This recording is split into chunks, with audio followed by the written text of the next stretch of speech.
बिस्मिल्लाहिर्रहमानिर्रहीम। बोलते कालम के साथ मैं आमिर रज़ा खान। और खैबर पख्तूनख्वा में गवर्नर राज कल नहीं आज ये है मेरा आज के बोलते कालम का मौजू। मैं सियासत पर बहुत कम बात करता हूँ, लेकिन जिस तरह से सुहेल अफरीदी को लाया गया है, जिन्हें अब उर्फ़ आम में सुहेल बुज़दार भी कहा जा रहा है, जिस तरह उनको लाया गया है, उसके बाद ये कहना जो है, मैं ये समझता हूँ कि कोई बैने क़यास नहीं है या कोई क़यास राई नहीं है कि उनको लाया ही इसलिए गया है कि आप वफाक को इतना तंग करें, वफाक को इतना तंग करें कि आप वहाँ पर गवर्नर राज का ऐलान कर दिया जाए और एक सेफ पैसेज मिले उस कारकर्दगी को जो पाकिस्तान तहरीक इंसाफ ने पिछले 15-20 साल में खैबर पख्तूनख्वा में नहीं दिखाई है। इस पर पर्दा डालने के लिए ज़रूरी ये है कि वहाँ पर गवर्नर राज का नफाज कर दिया जाए। आपको याद होगा अली मीन गंडापुर जो हैं, वो भी शुरू के दिनों में इसी तरह से बड़के मारते थे और कहते थे लगाओ गवर्नर राज, क्योंकि इनको हुक्म ये था कि आप जल्द से जल्द गवर्नर राज लगाएं ताकि हम मज़लूमियत का एक कार्ड खेला जाए कि देखें जी खैबर पख्तूनख्वा में हुकूमत को चलने नहीं दिया गया है। सुहेल अफरीदी को लाने का मकसद यही था, क्योंकि अली मीन गंडापुर जो हैं वो वफाक की ज़रूरियात को समझ चुके थे। वफाक से मुराद वफाकी हुकूमत नहीं है, वफाक से मुराद हमारा पाकिस्तान है। अब अली मीन गंडापुर जो हैं वो समझ रहे थे कि कहाँ से शरारत की जा रही है और क्यों शरारत की जा रही है, ताकि पाकिस्तान में बदअमनी हो, पाकिस्तान से कभी दहशतगर्दी का खात्मा ना हो और पाकिस्तान में उन अहदाफ को निशाना बनाया जाए जो कि हमारी ये समझे कि दिफाई लाइन है। और इस मकसद के लिए अली मीन गंडापुर ने जो है उन तमाम इंस्ट्रक्शंस पर अमल नहीं किया जो इस हवाले से दी जानी थी। शुरू में उन्होंने ज़रूर बरके लगाई, लेकिन उसके बाद उन्होंने जब वर्किंग की, सूबा चलाया, तो उन्हें समझ आई कि वफाक के साथ रहने में ही भलाई है और अपने लोगों की भलाई की जाती है। इसलिए अली मीन गंडापुर को तब्दील करना ज़रूरी हो गया और ये अडयाला जेल से एक ऑर्डर के तहत तब्दील किया गया और उनको कहा गया कि आप साइड लाइन पर हों। उसकी जगह पर सुहेल अफरीदी अल मरूफ बुज़दार को जो है लगा दिया गया और हुक्म के ग़ुलाम की तरह उन्होंने बैन वैसे ही रिएक्ट करना शुरू कर दिया जैसे अली मीन गंडापुर शुरू के दिनों में किया करते थे। उन्होंने वफाक की तरफ से बुलाई जाने वाली मीटिंग में शिरकत नहीं की। इस्लामाबाद में होते हुए भी मीटिंग में जो वज़ीर आज़म की तरफ से बुलाई गई थी, शिरकत ना करना इस बात का सबूत था कि वो आइंदा वफाक के साथ किसी किस्म का तावन नहीं करेंगे। इसके बाद वजारत दाखिला ने एक मेहरबानी ये की कि 15 साल से बिना बुलेट प्रूफ की गाड़ियों में सिक्योरिटी एहलकार मारे जा रहे थे, शहीद हो रहे थे, शहीद किए जा रहे थे। उन्हें कहा कि फ़लाँ एक इंटरनेशनल ऑर्गेनाइजेशन है जिसने गाड़ियाँ बुलेट प्रूफ छोड़ी हैं, जो कि इंटरनेशनल मेयार की गाड़ियाँ हैं, ये हम खैबर पख्तूनख्वा को देते हैं। खैबर पख्तूनख्वा को वो गाड़ियाँ दे दी गई, लेकिन हुआ क्या, असम्बली में खड़े होकर कहा गया ये एक्सपायर हैं। भाईजान पैनाडोल नहीं है, एक्सपायर हो गई, ये मेडिसिन नहीं थी। इनकी बुलेट प्रूफिंग हमेशा हमेशा के लिए होती है जब तक इनको आप खुद डिस्ट्रॉय ना करना चाहें। यानी इनकी बुलेट प्रूफिंग इंटरनेशनल लेवल पर उस इंटरनेशनल तंजीम ने करार रखी है। आप उसके बाकी मामलात पर बात कर सकते थे, लेकिन ये कहना कि ये एक्सपायर हो चुकी हैं ये बिल्कुल गलत था। और आपने कहा कि ये मैं वफाक को वापस कर रहा हूँ। आप वफाक को ज़रूर वापस करें, लेकिन आपने कभी पंजाब के मुँह से सुना है कि हमें बुलेट प्रूफ गाड़ियाँ दी जाएँ दहशतगर्दी के ख़ात्मे के लिए? आपके सूबे के लोग सबसे ज़्यादा इफ़ेक्टिव हैं। आपके सूबे में नेशनल एक्शन प्रोग्राम का ने होना ही होना है और उसके तहत यहाँ पर दहशतगर्दों के ख़िलाफ़ कार्रवाइयाँ की जानी हैं। जिन लोगों के सरहद के उस पार और इस पार कारोबार हैं, वो इस वक्त बची हैं और आप उनकी नुमाइंदगी कर रहे हैं। तो ये एक गलत असर है जो आप देना चाह रहे हैं कि खैबर पख्तूनख्वा जो है ये नेशनल एक्शन प्रोग्राम में तावन नहीं करेगा। अगर ये वफाक के साथ तावन नहीं करेगा तो क्या होगा?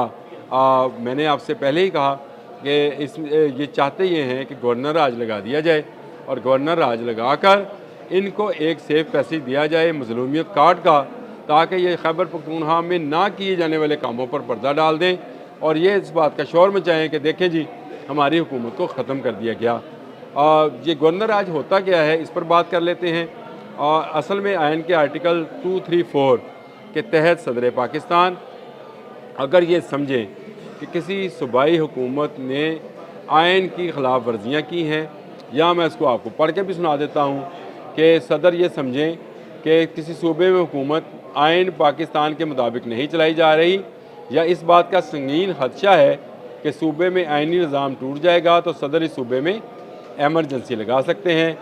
एमरजेंसी नाफिज होने के बाद सदर मुंदरजा झैल इक़दाम कर सकते हैं। सूबाई हुकूमत के अख्तियारात गवर्नर को तफवीज़ कर दिए जाएंगे और गवर्नर ये अख्तियारात सदर की हिदायत के मुताबिक इस्तेमाल करेगा। सदर सूबाई असम्बली को मुअत्तल या तहलील कर सकता है। सदर यह भी हुक्म दे सकता है कि वफाकी हुकूमत सूबे के इंतज़ामी मामलात बराह रास्त संभाले। एमरजेंसी के नफाज का हुक्म पार्लियामेंट के दोनों ऐवानों, कौमी असम्बली और सैनेट के सामने रखा जाएगा और ये 2 माह के अंदर अंदर पार्लियामेंट से मंजूर होना ज़रूरी है। अगर पार्लियामेंट मंजूरी दे तो ये एमरजेंसी मज़ीद 2 माह के लिए बढ़ाई जा सकती है, लेकिन इसकी मजमूई मुद्दत जो है 6 माह से ज़्यादा नहीं होनी चाहिए। अला ये कि गैर मामूली हालात में पार्लियामेंट मज़ीद मुद्दत की मंजूरी ना दे, तो गैर मामूली हालात तो हैं। खैबर पख्तूनख्वा पर तालिबान TTP असला बारूद गोला बारूद लेकर इस वक्त चढ़ाई किए हुए हैं, हमले किए जा रहे थे, जिनको पाक फ़ौज ने रोका। एमरजेंसी की सूरत हाल है, दहशतगर्दी का शिकार है। 80,000 से लोग शहीद किए जा चुके हैं, जिनमें सिक्योरिटी एहलकार भी शामिल हैं, और सिक्योरिटी एहलकारों में पुलिस, फ़ौज और FC के जवान भी शामिल है। कल भी आपने देखा कि मीर अली में 6 लोगों को एक गाड़ी के अंदर ज़िंदा जला दिया गया। ये भी TTP का या दहशतगर्दों का काम है, फितना और ख्वारज का काम है। तो एमरजेंसी तो वहाँ पे है, वहाँ पे इस वक्त कोई ऐसी कतगन नहीं है और कोई रोक नहीं है कि वहाँ पर गवर्नर राज क्यों ना लगाया जाए, जब वह एक सूबा जो है वो तैयार ही नहीं है वफाक के साथ काम करने को। वो जब बुलेट प्रूफ गाड़ियाँ वापस कर रहा है तो ये नहीं बता रहा कि जो 600 अरब आपको मिला था दहशतगर्दी के खात्मे के लिए, उससे आपने ये बुलेट प्रूफ गाड़ियाँ क्यों नहीं ली।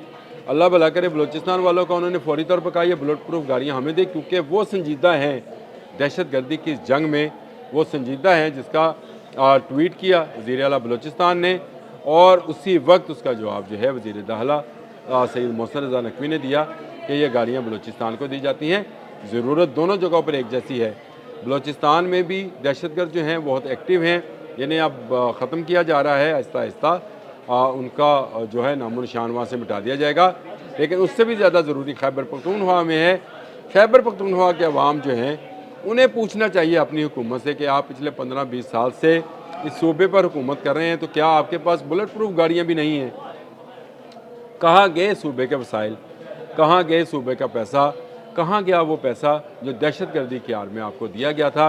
अब अगर आर्टिकल 234 के तहत सदर पाकिस्तान जनाब आसिफ अली जरदारी साहब एमरजेंसी की सूरत में सूबा खैबर पख्तूनख्वा में गवर्नर राज लगा दें और अख्तियारात जो हैं कुंडी साहब को, जो गवर्नर हैं इस वक्त, उनको तफवीज़ कर दिए जाएँ, तो ये आईने पाकिस्तान के तहत तो गलत नहीं होगा, लेकिन सोचना चाहिए खैबर पख्तूनख्वा के अवाम को कि उनकी हुकूमत उनकी फ़लाह के लिए काम नहीं कर रही है, दहशत गर्दों को बचाने के लिए काम कर रही है, जो कि उसको नहीं करना चाहिए। नेशनल एक्शन प्रोग्राम के तहत दहशत गर्दी का ख़ात्मा होना ही होना है। इन दहशत गर्दों को जो पाकिस्तान, खैबर पख्तूनख्वा के अवाम और बलूचिस्तान के अवाम के जो है जान के दर पे हैं, उनको उनका ख़ात्मा बहुत ज़रूरी है। और इसका ऐलान पाक फ़ौज कर चुकी है कि एक भी दहशत गर्द पाकिस्तान के अंदर ज़िंदा नहीं छोड़ा जाएगा। और खैबर पख्तूनख्वा में ऑपरेशन की सबसे ज़्यादा ज़रूरत है, और अगर वहाँ के वज़ीर आला सुहेल अफरीदी ने जो है अपनी इस तरह की बयानबाजी जारी रखी, जिसका वो ख़ुद चाहते हैं, जैसे वो लग तो ये रहा कि वो ख़ुद चाहते हैं कि वहाँ गवर्नर राज लगे, ताकि PTI की जो वहाँ पे कारकर्दगी है उसको ख़त्म किया जाए और मज़लूमियत का कार्ड खेला जाए। लेकिन एक बात तय है कि अब सिक्योरिटी फोर्सेस जो हैं दहशत गर्दी के ख़ात्मे तक और आखिरी दहशत गर्दी की ज़िंदगी तक ये ऑपरेशन रोकने वाली नहीं है। गवर्नर राज लगे या यही हुकूमत रहे, ऑपरेशन होगा और आखिरी दहशत गर्द तक हम इस ऑपरेशन को जारी रखेंगे। अब हमारे लोगों का, वो चाहे खैबर पख्तूनख्वा के हैं, बलूचिस्तान के हैं, पंजाब के हैं, सिंध के हैं, गिलगित बल्तिस्तान के हैं, खून नहीं बहेगा, अगर बहेगा तो उन दहशत गर्दों का जो पाकिस्तान का अमन तबाह करना चाहते हैं। अब तक के लिए इतना ही। अल्लाह।